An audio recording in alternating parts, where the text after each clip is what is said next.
Acompáñeme porque ya está con nosotros Gerardo Romano. ¿Cómo estás? ¿Cómo te va? ¿Qué tal, Gerardo? Bien, muchas gracias. Bueno, te quiero preguntar por la caja de Pandora, obviamente. Tenemos los argentinos una caja de Pandora. El gobierno nos regaló una caja de Pandora y cuando la abrimos nos encontramos con algo que no esperábamos. ¿O vos esperabas que algo de todo esto tuviese lugar? No sé, ya me perdí en el cronograma de los sueños y las fantasías, sí, y lo que uno va analizando de la realidad. No esperaba semejante, creo que nadie esperaba semejante, que apareciese, que se abriese la caja de Pandora y apareciese todo lo que aparece. Lo que sí es claro en la metáfora literaria que estableces es que lo último que queda en la caja es la esperanza y parece bastante inhallable, bastante inasible, ¿no? Bastante difícil poder, sobre todo en este momento, en esta coyuntura, en este momento histórico global, sí, ¿no? En este momento, yo recuerdo, ya llevo varios presidentes de los Estados Unidos, ninguno se pareció a Trump. Ninguno. Es como... ¿Vos lo decís en un sentido de que hay un deterioro de las instituciones? Pues, ¿está ligado a eso? ¿O te parece que hay un cambio directamente en la política global? No, la política siempre ha sido más o menos la misma, guerrera, sí, expansionista, intervencionista, expoliadora. Y el derrotero ha sido ese, pero me parece que hay algo más desembosado que el proceso neoliberal, con toda la potencia, ese dispositivo de acopio de poder, que incluye lo económico, lo político, lo judicial, lo militar, y sobre todo lo mediático, ¿no? Nos tiene presos, y eso hace mucho mella en nuestra autoestima. Yo leo que las pretensiones de Urtubey, de Pichetto, de Massa, de Randazzo, y veo cómo cada uno pone delante de sí sus ambiciones personales, políticas personales, y parecen no comprender la gravedad del momento, ¿no? ¿Son egoístas, digamos, en este momento? ¿Cuál es la descripción que vos haces de este momento, digamos? ¿Cómo ves a la gente? Yo creo que la diferencia que hay entre el caudal electoral que implica en este momento Cristina Fernández, sí, frente a los demás candidatos y frente a lo que el oficialismo propone y que el neoliberalismo impone a través del complejo, sí, mediático, nos pone en un lugar de mucha debilidad, cada vez de mayor debilidad. Cada vez nos sentimos más heridos, más desesperados, más heridos en nuestra autoestima, en nuestra capacidad de recuperarnos y de poder mirar la realidad con un poco de posibilidades de cambiar o esperar levantarnos un día y escuchar algún mea culpa por parte del oficialismo. Decimos, ¿qué más falta que funcione mal? ¿Qué parámetro más hace falta que sea calamitoso como son todos, ineludiblemente, para poder decir, bueno, acusaron esto podrá llegar a cambiar, pero nada les hace mella. ¿Falta reacción, vos decís, de la clase política o falta reacción directamente de quienes están en el poder político en este momento? Yo no creo que tengan capacidad de reacción porque no lo viven así en el poder político, el oficialismo. Me asombra el desparpajo, las permanentes mojadas de oreja, las cosas que instrumentan como política, que decís, pero esto no busca un resultado en lo inmediato, esto busca mellar en nuestra capacidad de reacción, en nuestra autoestima. ¿Cómo funcionan los filtros que uno entiende que son parte de la democracia? ¿Te parece que para un sector de la sociedad perdió efecto la posibilidad de tener a alguien que los represente, alguien que defienda sus derechos? Digo, hoy están a merced de algo que en definitiva es muchísimo más poderoso que uno podría pensar que es un mecanismo, un dispositivo que te represente.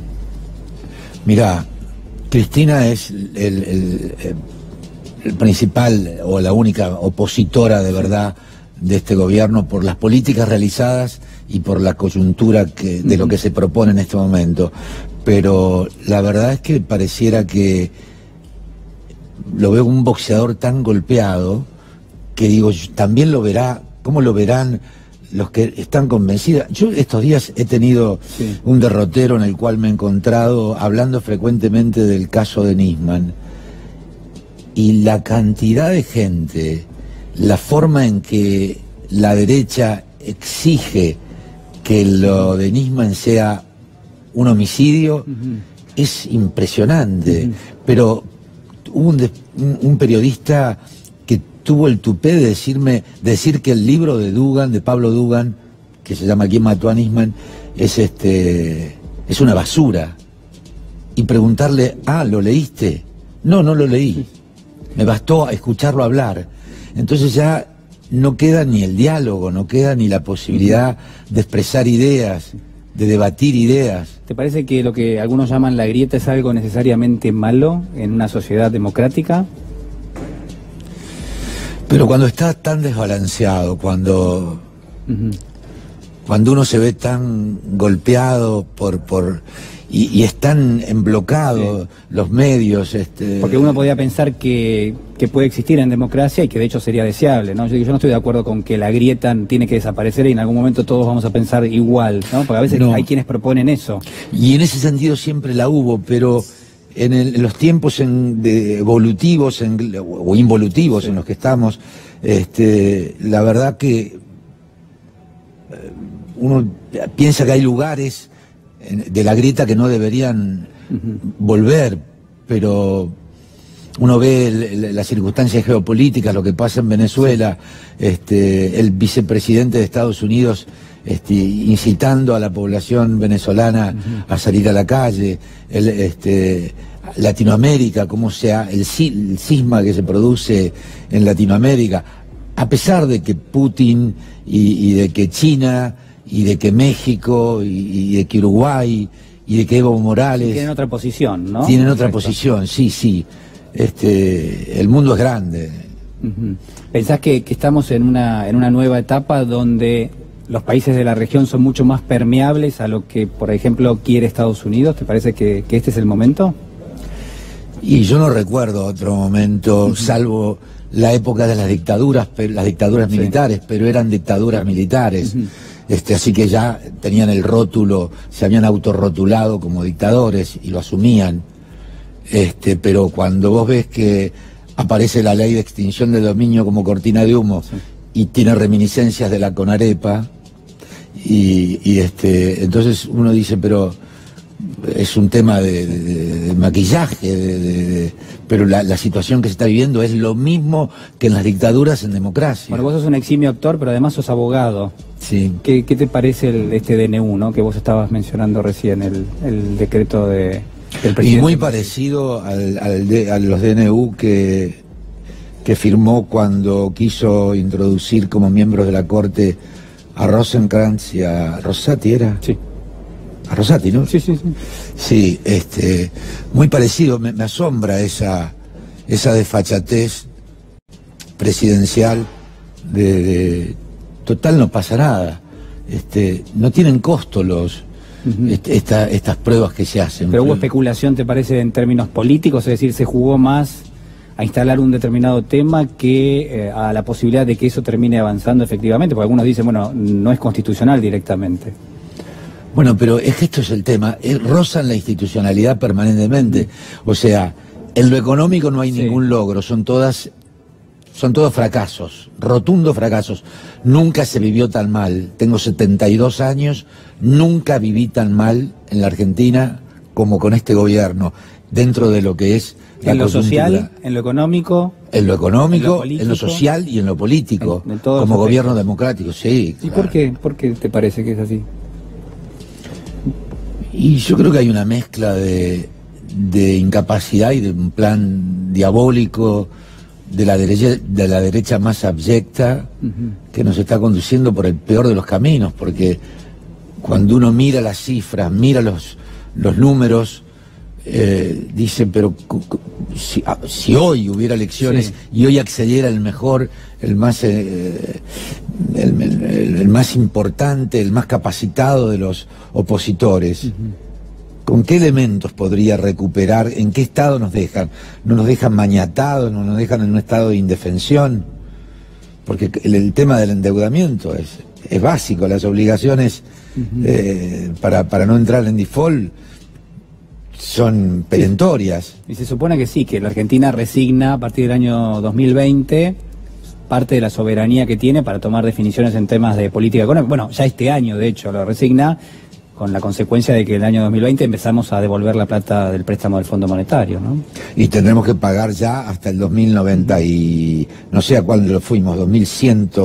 Sí, un bono que se llama... ¿El de 100 años? El bono perpetuo de 100 años. Pasa el 2100, ¿no? Sí, pero digamos, a ver, es una situación bastante técnica, digamos, pero uno podría rescatar ese bono y no tener que pagarlo durante 100 años. Pero bueno, todos los bonos podés rescatarlos. Por eso, digamos. Pero la Argentina me parece que va a ir en el camino contrario. La Argentina tendría que reestructurar su deuda a partir del año que viene porque no va a poder pagarla. Ese es un poco el... Yo veo que son endeudadores seriales y que no les importa lo que pasa en la Argentina, que otra vez serán los pequeños ahorristas los que paguen, porque ellos tienen su plata afuera y lo dicen. Esto es lo que lo más atroz.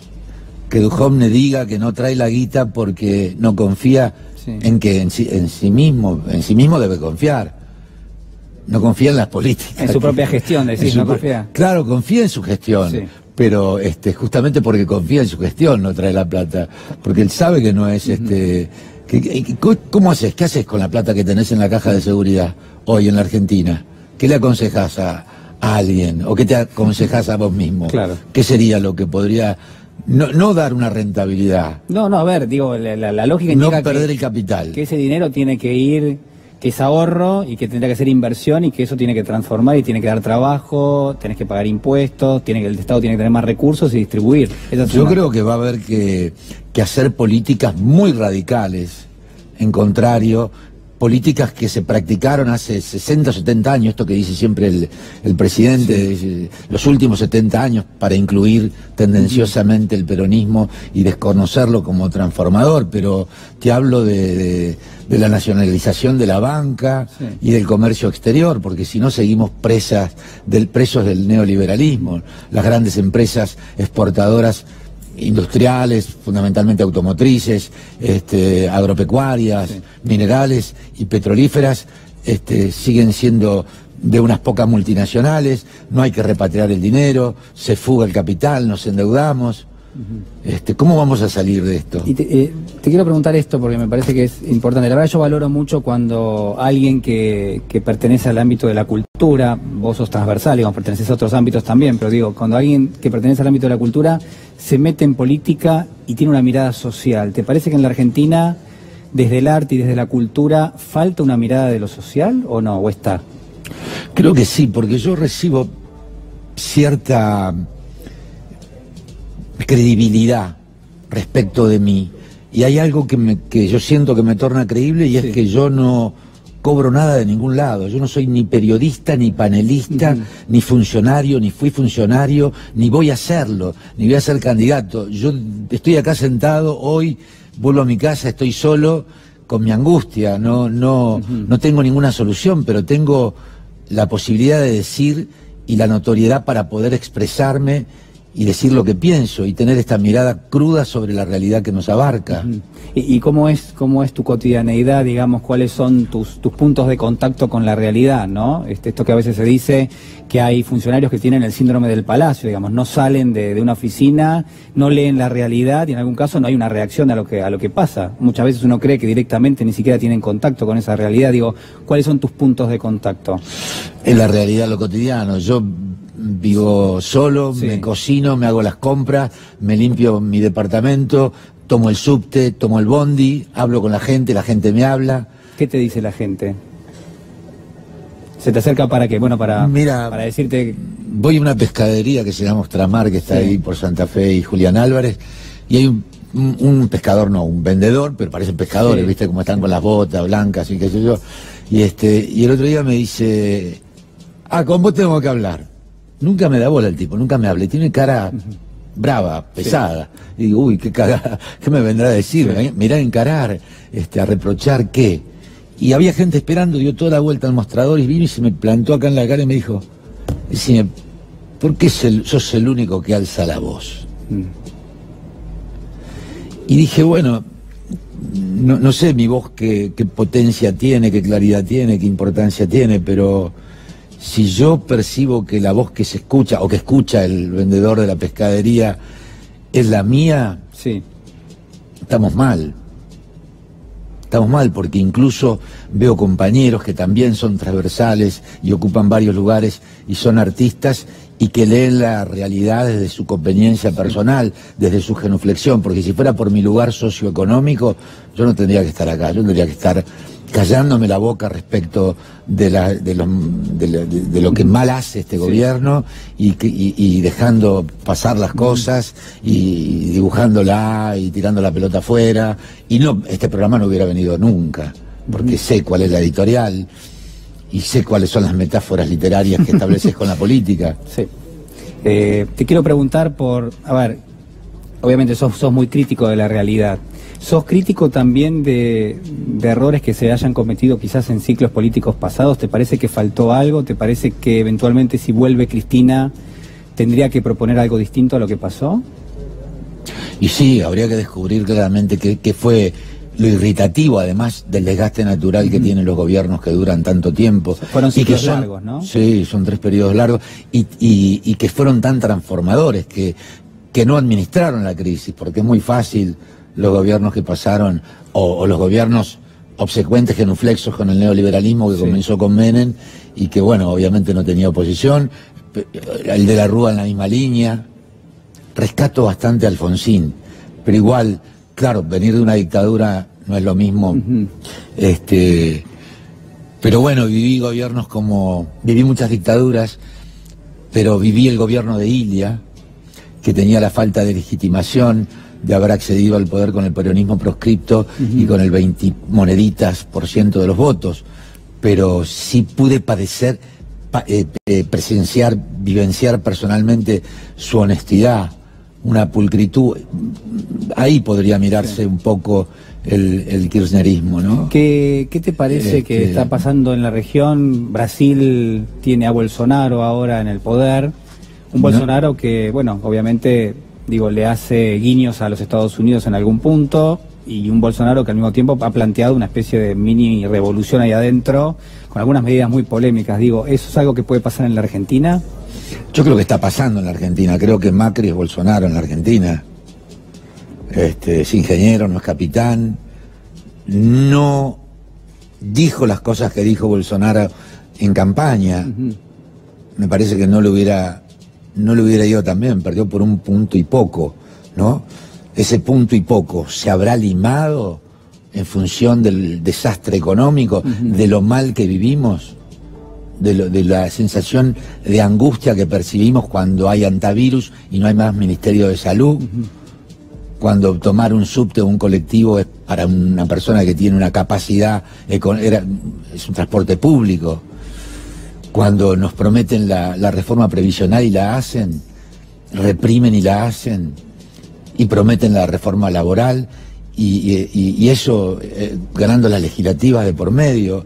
Es raro cómo nos avisan que nos van a mojar la oreja y que nos van a cagar a trompadas, y nos cagan a trompadas. ¿Y no hay reacción a eso? ¿La sociedad tiene, o te parece que va a tener este año alguna alternativa, sobre todo para aquel sector que rechaza obviamente las políticas del presidente Macri? ¿Va a tener algún tipo de representación en lo que es la contienda electoral? Yo vivo esperando que Cristina acepte la candidatura y ruego que Labaña, Massa, Pichetto, Schiaretti, Urtubey, todos, si quieren a la patria y piensan que lo importante es la patria y el futuro, reaccionen. Pero de esos nombres que te di, hay muchos que en realidad no trabajan para la patria, trabajan para el oficialismo, que no es la patria, es la antipatria. ¿Cómo viene tu agenda, Gerardo? ¿Cómo vas a tener una obra a partir del sábado, no?